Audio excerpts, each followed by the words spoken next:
This group wants you to know that we are glad that you are here. Right here, right now. This is what we've all been waiting for. Get ready, because we start in 5, 4, 3, 2, 1.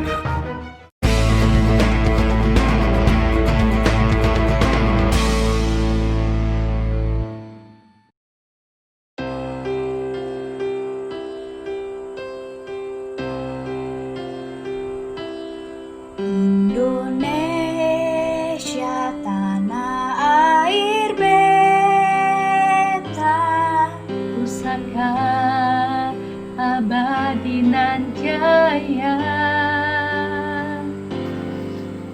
Indonesia sejak dulu kala selalu dipuja-puja bangsa. Di sana tempat lahir beta,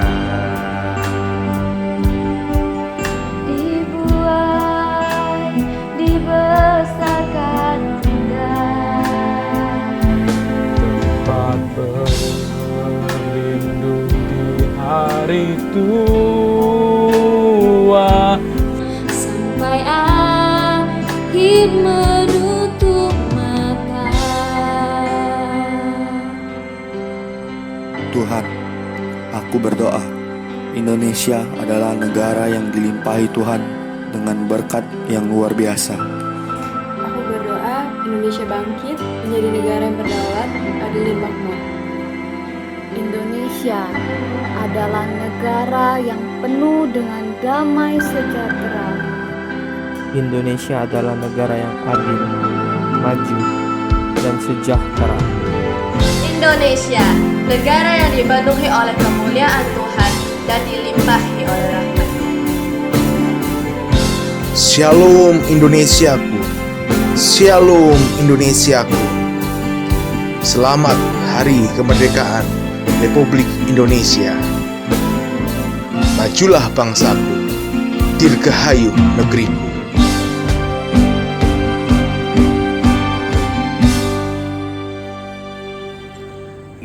Indonesia tanah air beta, pusaka abadi dan jaya. Indonesia sejak dulu kala selalu dipuja-puja bangsa. Di sana tempat lahir beta, dibuai, dibesarkan bunda, tempat berlindung di hari tua, sampai akhir menutup mata.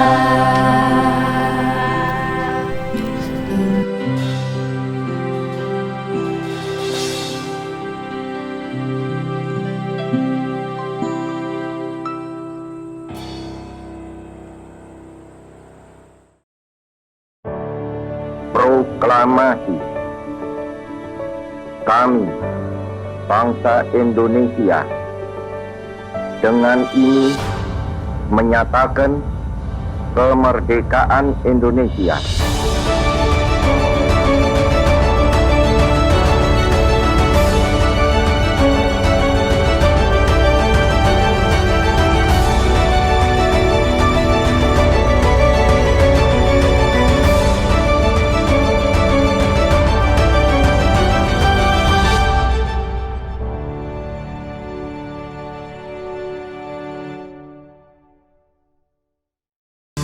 Merdeka, merdeka, merdeka.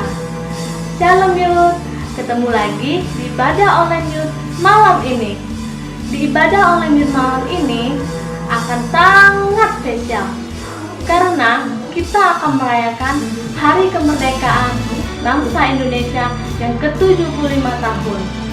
Dirgahayu bangsaku, majulah negeriku. Indonesia telah merdeka. Begitupun dengan kita yang telah dimerdekakan oleh darah Tuhan Yesus. Firman Tuhan yang telah merdekakan setiap kita. Mari teman-teman, kita siapkan hati kita untuk memuji dan menyembah nama Tuhan Yesus. So, selamat beribadah. Tuhan Yesus memberkati. Shalom teman-teman.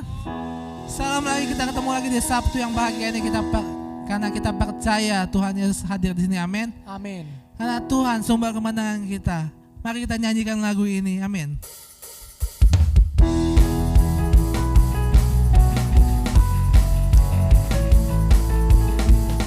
Satu nama, dialah Yesus Tuhan kita. Satu nama yang besar, hanyalah namamu Tuhan.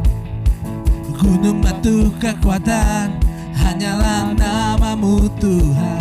Tak terbatas, tak terbatas kuasamu Tuhan. Ajaib hebat, ajaib hebat, ajaib perkasa. Kami bawa pujian, nyanyian kemenangan, masuki gerbangmu, hati kami bersuka. Sorakan tangan kami terangkat, sorakan kemenangan, terpujilah namamu Yesus Raja. Katakan segala raja.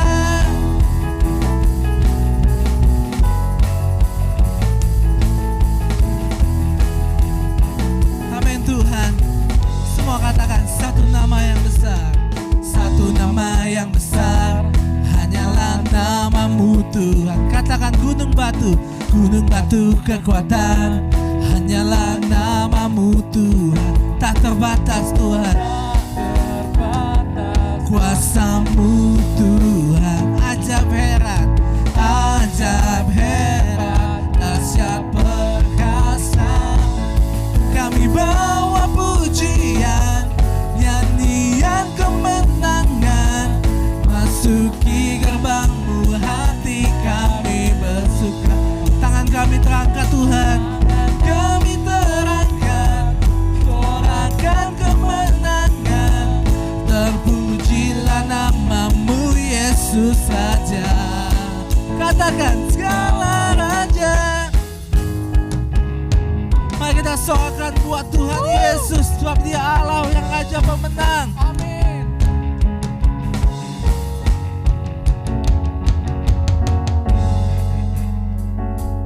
Kami bawa pujian, nyanyian kemenangan, masuki gerbangmu, hati kami bersuka. Yes Tuhan, tangan kami terangkat, sorakan kemenangan, terpujilah namamu Yesus Raja.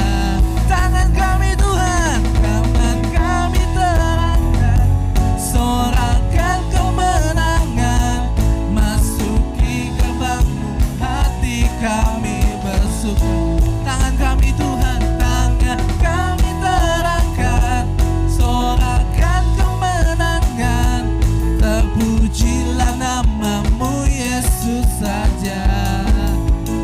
Segala raja.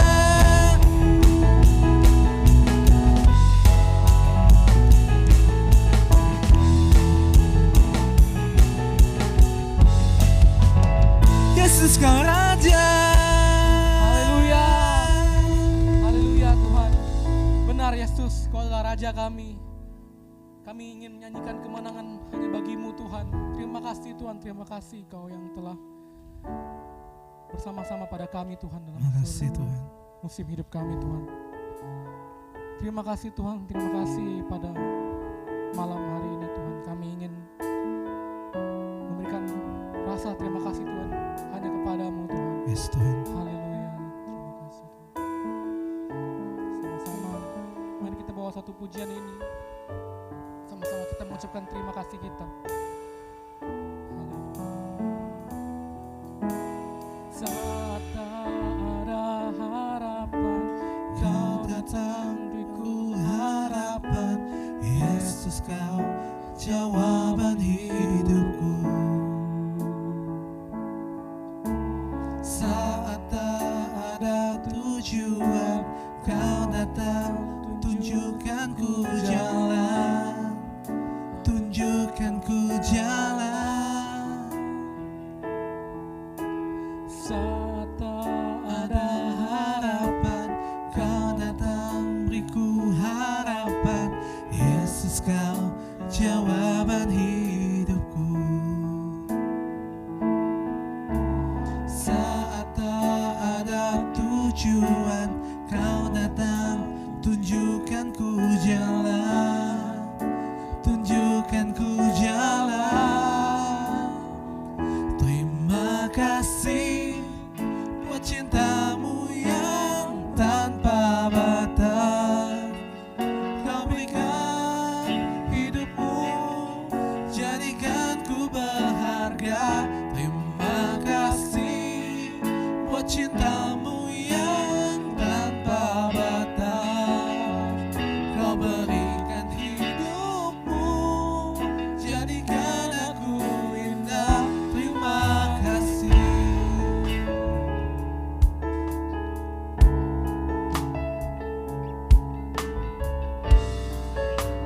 sama-sama kita bawa pujian ini sekali lagi. Saat tak ada harapan, Kau datang harapan. Yesus, Kau jawaban hidupku. Saat tak ada tujuan, Kau datang tunjukkan ku jalan, tunjukkan ku jalan. Makasih buat cintamu yang tanpa batas. Kau berikan hidupmu, jadikan ku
kasih. Kami sangat-sangat ingin berterima kasih hanya kepadamu Tuhan. Kau merelakan nyawamu Tuhan, hanya untuk menebus setiap dosa kami Tuhan. Dengan apa Tuhan kami bisa balas Tuhan? Kami hanya ingin mengikutimu Tuhan. Haleluya Tuhan, terima kasih Tuhan atas pengorbananmu, atas segala yang telah kau berikan pada kami Tuhan. Terima kasih Tuhan, terima kasih. Sekarang kami ingin mendengar Tuhan sebagian dari firman-Mu. Biarlah apa yang akan disampaikan Tuhan, kami dapat menerimanya Tuhan, kami dapat menerapkannya dalam kehidupan kami Tuhan. Biarlah Kau juga Tuhan, Kau yang berkati, yang pembicara Tuhan. Kau berkati firman yang akan dapat disampaikan Tuhan pada kami Tuhan. Terima kasih Tuhan, terima kasih. Kami hanya bersyukur, kami ingin ucapkan terima kasih hanya kepadamu Tuhan. Sama-sama kita semua katakan amin. Amin.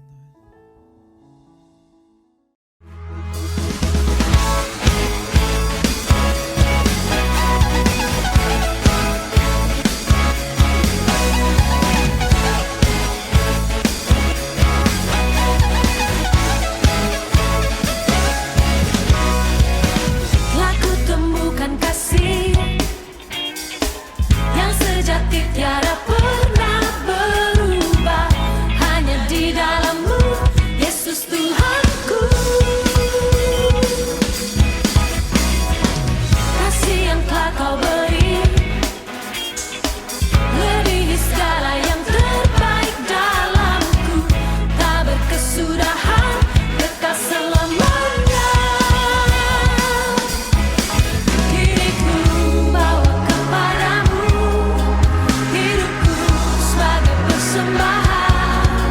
terimalah pujian dari hatiku, hanyalah untuk-Mu. Ku yang terbaik hanyalah bagi-Mu, hanya untuk-Mu yang termulia, berkenan bagi-Mu. Ya hidupku bersinar bagi kemuliaan dan keagungan-Mu Tuhan, kebesaran-Mu, ku beri segalanya, ku beri yang terbaik.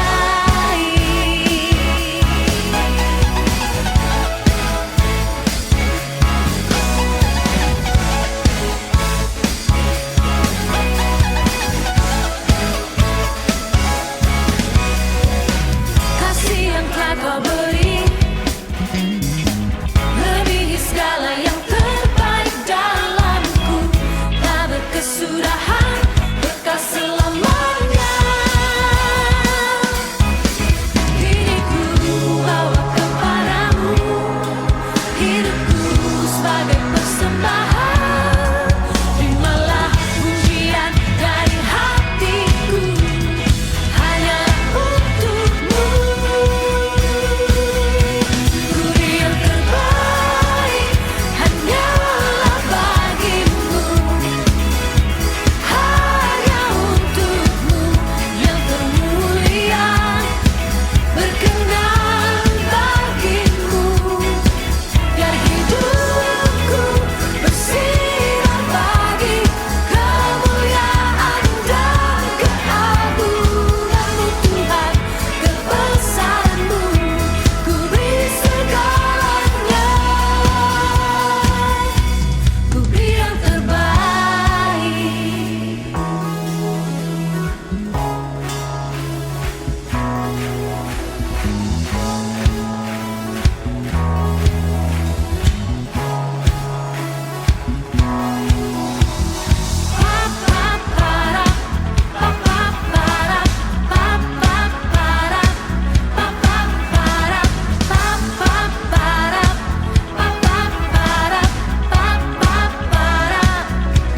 Ku beri yang terbaik.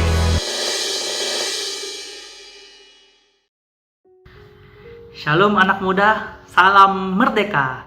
75 tahun yang lalu, bangsa kita merdeka dari penjajahan bangsa Belanda. itu terjadi karena ada orang-orang yang mau berubah. Ada orang-orang yang tidak puas dengan keadaan sekitar, dan mereka pun berani mengambil tindakan perubahan. Seandainya tidak ada orang-orang yang berani untuk berubah, niscaya kita masih menjadi bangsa yang dijajah. Nah, hari ini saya akan bahas dengan satu judul, yaitu Need to Change.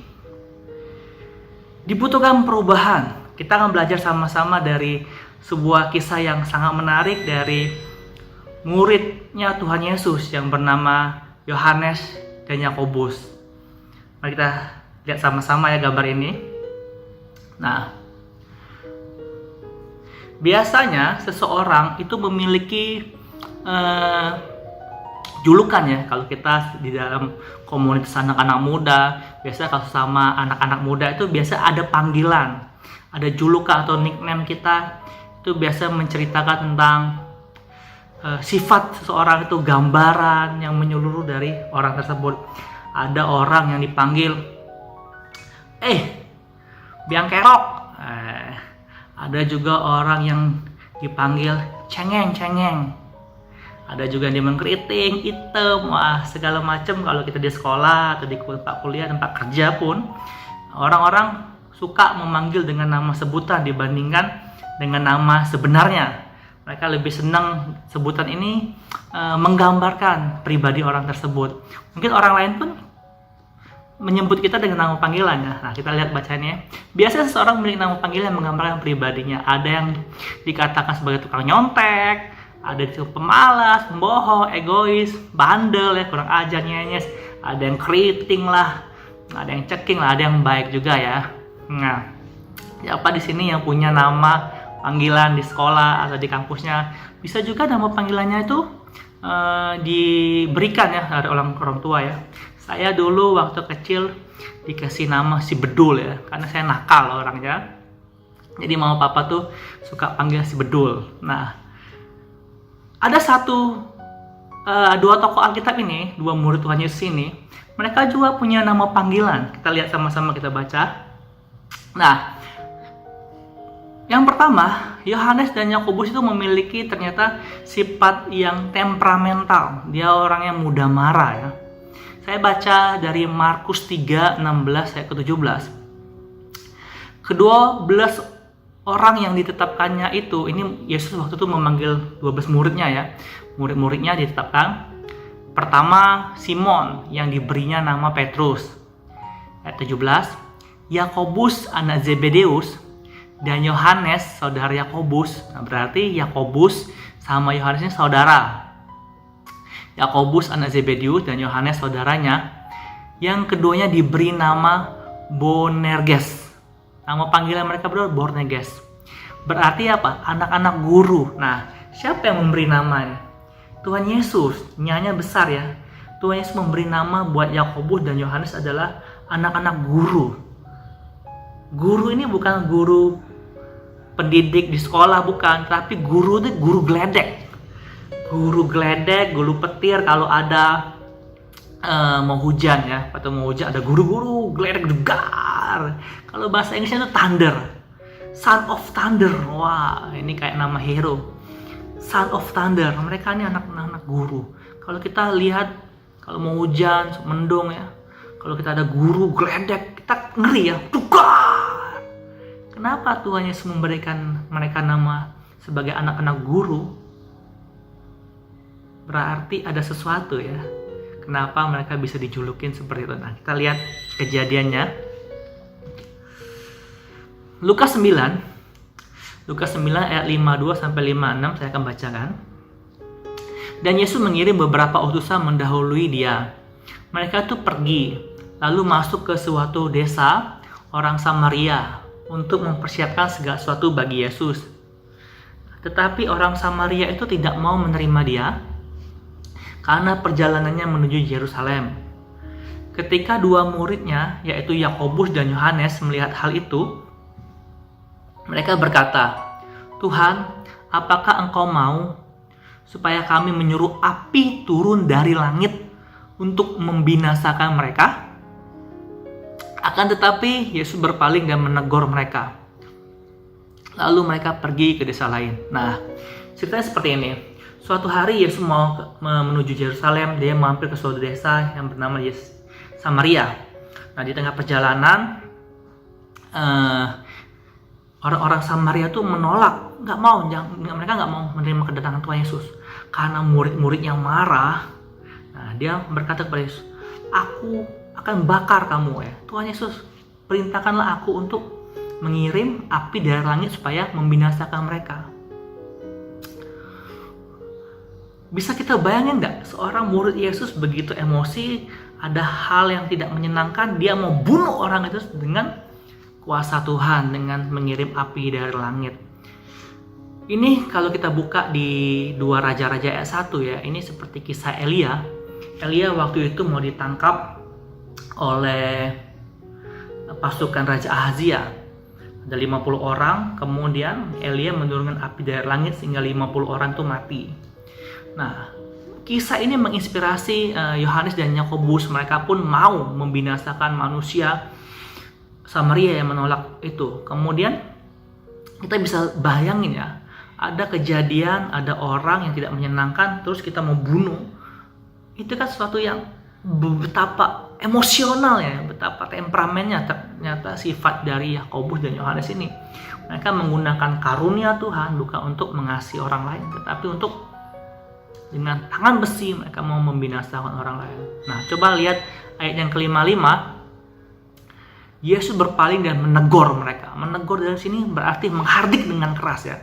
Yesus menghardik dengan keras. Nah, kalau kita menegur itu berarti kalau anak ya, ada satu anak dia nakal ya, orang tuanya menegur, menghardik dengan keras, "Jangan lakukan itu, nanti kamu celaka." Nah, Yesus benar-benar menghardik, menegur mereka berdua. Bisa kita bayangin siapa di sini kalau kesel sama temennya, kesel sama orang lain, mau bunuh orang lain, itu angkat tangan. Kita pun tidak seperti itu ya. Tapi di sini Yohanes dan Yakobus punya sifat yang tidak aneh kalau dia dijulukin oleh anak-anak guru, Son of Thunder. Nah, kejadian kedua kita lihat sama-sama ya. Nah, ternyata Yakobus dan Yohanes ini juga orang yang mementingkan diri sendiri. Mereka egois, maunya menang sendiri, mau hebat sendiri, mau pinter sendiri, mau luar biasa sendiri.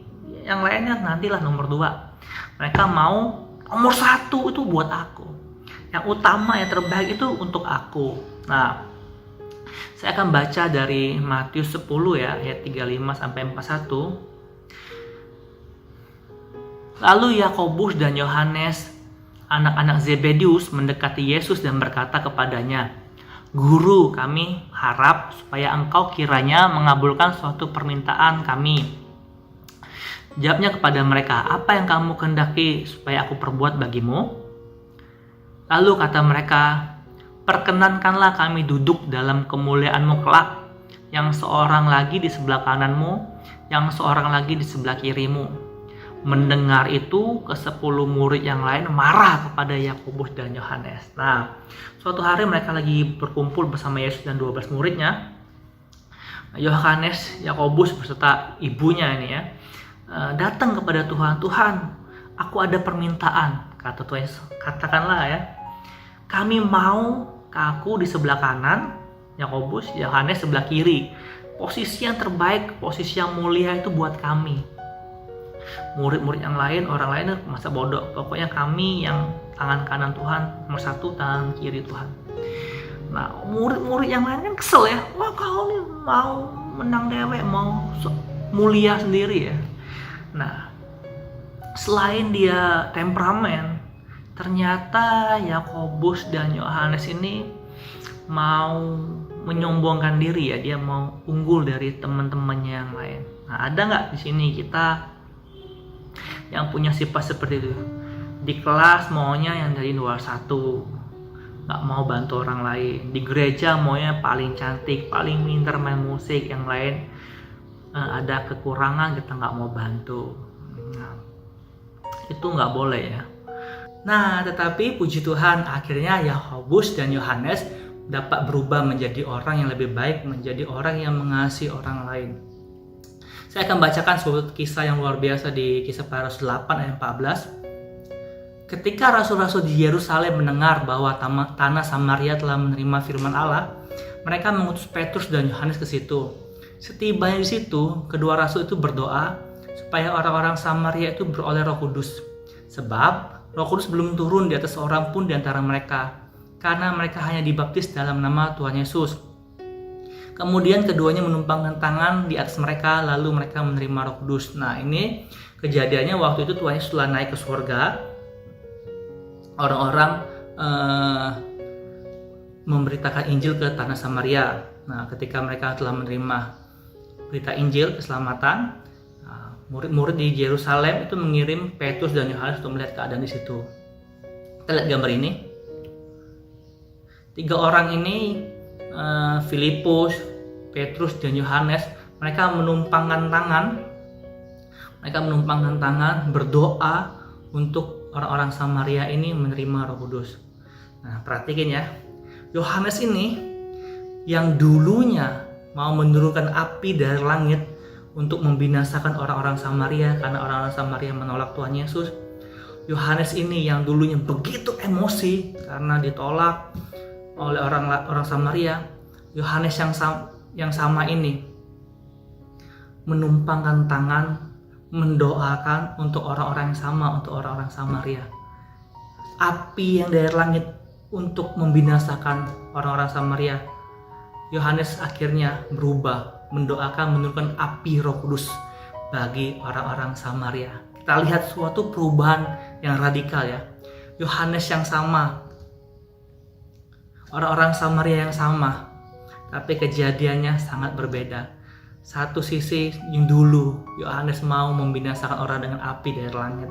Sekarang Yohanes ini yang sudah berubah, bisa mengasihi orang lain, dia mau menumpangkan tangan, berdoa, berlutut, memohonkan api Roh Kudus buat orang-orang Samaria.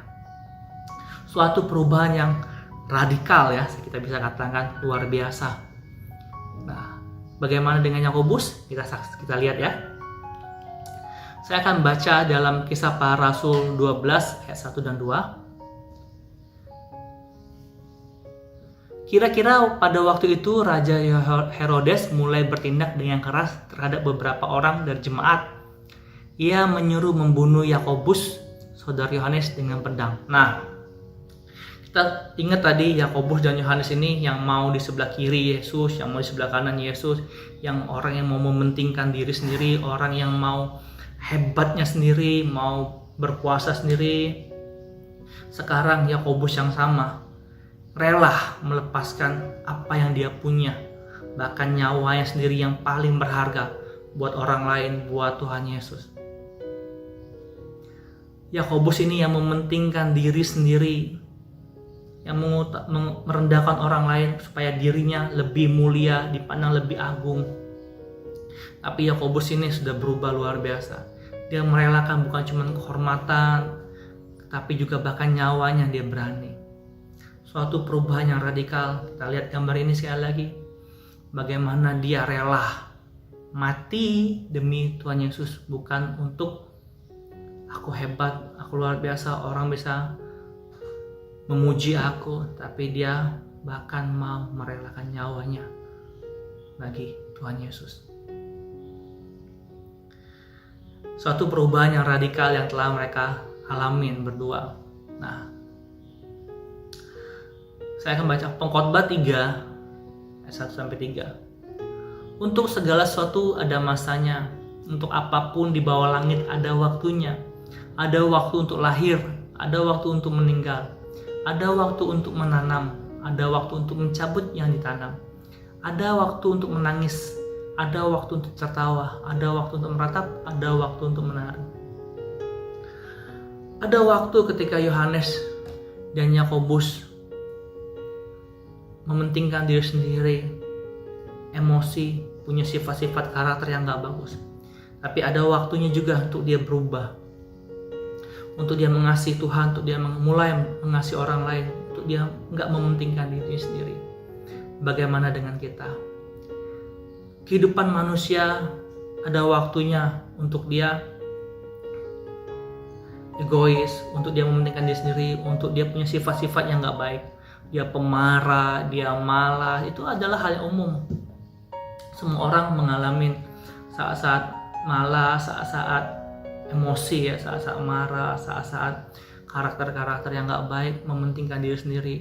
Tetapi pertanyaannya, mau sampai kapan sifat-sifat jelek ini, pemarah kita, tidak hormat kita, omongan kita yang kasar, sifatnya tidak baik ini mau sampai kapan kita pertahankan dalam diri kita? Apakah kita mau tunggu sampai 30, 40 tahun, 50 tahun kita senang dengan sifat kita yang jelek? Saya percaya hari ini adalah waktunya. It's time to change. Hari ini adalah waktu untuk kita berubah, untuk kita meninggalkan sifat kita yang gak bagus, untuk kita mengenakan sifat kita yang bagus. Ada waktu untuk lahir, ada waktu untuk meninggal, ada waktu orang itu untuk menanam, ada waktu orang itu untuk mencabut apa yang ditanam, ada waktu orang itu bekerja, ada waktu orang itu beristirahat dan bersenang-senang, ada waktu untuk kita memiliki sifat-sifat yang jelek. Tapi inilah waktu untuk kita berubah. Amin. Siapa yang mau berubah hari ini? It's time to change. Nah, apapun julukan kita saat ini, mungkin kita diomongin yang tidak baik dari orang tua kita, mungkin kita diomongin malas, atau anak yang melawan, atau oleh teman kita sombong, tidak peduli, cuek, atau oleh teman-teman gereja kita diomong yang gak baik. Maukah kita berubah hari ini? Kita gak usah salahin orang yang ngatain kita, kita gak usah salahin orang-orang yang ngomongin kita negatif. Inilah saatnya kita untuk berubah. Tunjukkan kepada mereka, tunjukkan kepada papa mama kita, tunjukkan kepada teman-teman kita, tunjukkan kepada gereja kita kalau kita sekarang mau berubah menjadi orang yang mengasihi Tuhan, menjadi orang yang mengasihi sesama, menjadi orang yang sabar. Kalau dulu kita dikenal nggak sabar, sekarang kita mau dikenal menjadi orang yang sabar. Kalau dulu kita dikatakan orang pelit, kita mau berubah menjadi orang yang murah hati, orang yang baik hati. Kalau kita dulu cuek, jutek, nyenyes, kita mau sekarang menjadi orang yang ramah. Kata-kata yang keluar dari mulut kita kata-kata yang baik, yang lemah lembut. Kalau kita kurang hormat terhadap guru, pembina, kecil pembina, atau orang yang lebih tua, hari ini kita mau dikenal menjadi orang yang hormat terhadap orang tua. Yang kalau kemarin kita nggak peduli, kita mau peduli pada orang lain. Amin. Ini waktunya kita untuk berubah. Sebagai ayat penutup, saya akan bacakan 1 Korintus 13 ayat yang ke-11. Kita baca sama-sama. Ketika aku kanak-kanak, ketika aku masih kecil, ketika aku masih muda ya, aku berkata seperti kanak-kanak. Aku merasa seperti kanak-kanak. Aku berpikir seperti kanak-kanak. Sekarang sesudah aku menjadi dewasa, aku meninggalkan sifat kanak-kanak itu. Sekali lagi saya akan bacakan. Ketika aku kanak-kanak, aku berkata seperti kanak-kanak. Aku merasa seperti kanak-kanak. Aku berpikir seperti kanak-kanak. Sekarang sesudah aku menjadi dewasa, aku meninggalkan sifat kanak-kanak itu. Nah, kita semua adalah anak muda. Kita telah meninggalkan TK, SD, mungkin sudah nggak SMP lagi. Kita sudah mulai SMA, kuliah, bahkan kerja. Kita tahu sifat kita anak-anak dulu seperti apa. Mudah marah, tersinggung yang nggak baik ya. Kalau kita kanak-kanak, kita berpikir seperti kanak-kanak. Namun sekarang kita adalah youth life. Kita adalah anak-anak mudanya Tuhan. Maukah kita meninggalkan sifat kanak-kanak kita? Kanak-kanak rohani kita, kanak-kanak mental, kanak-kanak yang maunya dipedulikan, yang maunya hanya menerima, belum bisa memberi. Maka kita sekarang saatnya untuk kita berubah menjadi dewasa. Orang dewasa adalah orang yang bisa mengasihi orang lain, yang mau peduli buat orang, yang mau membantu, yang mau ringan tangan, yang mau baik hati kepada sesamanya. Nah, inilah akhir dari sharing saya hari ini. Mari kita meninggalkan sifat kita yang gak baik, karakter kita yang gak baik. Gak usah kita pertahankan. Biarlah kita berubah menjadi dewasa di dalam Tuhan. Dan biarlah orang-orang akan melihat sifat kita, perbuatan kita, dan perkataan kita, dan mereka akan memuliakan Tuhan karena melihat kita. Amin. Tuhan Yesus memberkati kita semua. Saya akan berdoa sebagai penutup. Tuhan Yesus, terima kasih. Biarlah kami sebagai anak-anak muda Youth Life, Tuhan, kami boleh meninggalkan sifat kami kayak anak-anak, semua perbuatan kami, karakter kami yang tidak baik. Kami mau berubah. Kalau Yohanes, Tuhan, kalau Yakobus, Tuhan, dapat berubah menjadi orang yang lebih baik, yang mengasihi orang lain dan tidak mementingkan diri sendiri. Kami pun mau, Tuhan, kami berubah menjadi orang yang seperti yang Tuhan mau. Terima kasih Tuhan, berkati anak-anak-Mu dimanapun mereka berada. Dalam nama Tuhan Yesus, amin.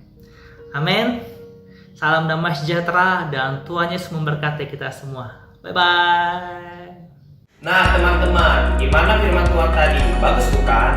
Nah, gimana menurutnya, gimana firman Tuhan? Nah, semoga firman Tuhan hari ini memerdekakan kita semua. Jangan Indonesia aja merdeka, tapi kita juga harus ikut merdeka. Betul itu. Ngomong-ngomong soal kemerdekaan, biasanya kan kita mengadakan lomba, apalagi ini suasana 17-an. Tapi karena situasi yang seperti ini, kita nggak bisa ngadain lomba. Nah, itu dia teman-teman. Jadi, Maranatha Youth Life mengadakan lomba Oreo Challenge. Ini dia.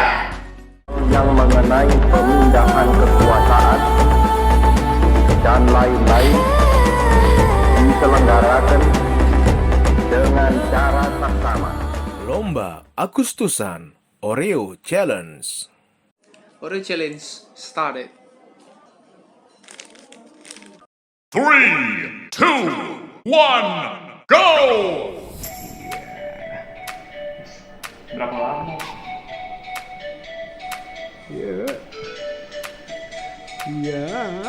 Wow. Gagal.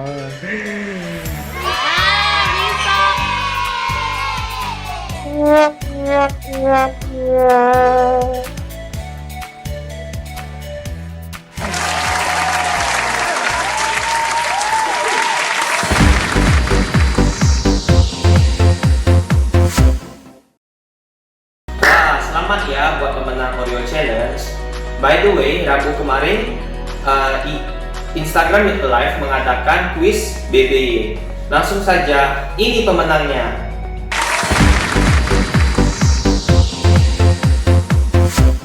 Nah, selamat ya buat pemenang kuis BBY Youth Life.